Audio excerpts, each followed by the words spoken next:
single day. I'm gonna make something great. That's my way. I did end up putting my hair up today, but here we go. Shea Moisture, Lilla Rose. Up here, I don't know which side is which because it's in a twist. We're gonna take that down in a second. This side feels better and seems to have held the definition more. Of course, I stretched it out a little bit by putting it up. And here, it's good as well. It's just, I like this side better. I don't know how much I put my hands in my hair. I have a problem with that. I'm gonna turn around real quick.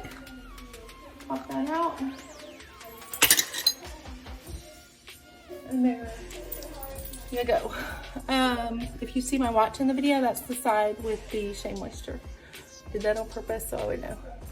Definition on both sides looks great. Of course, I have a little stretching out from having it up, but I could fluff that back up with some water real quick. This side, again, feels more stiff and product-y. Trying to stretch that out.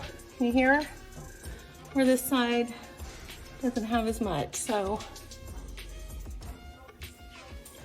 Overall, again, this side still feels softer and better. This side feels mushier, still not like it did yesterday, but still mushy.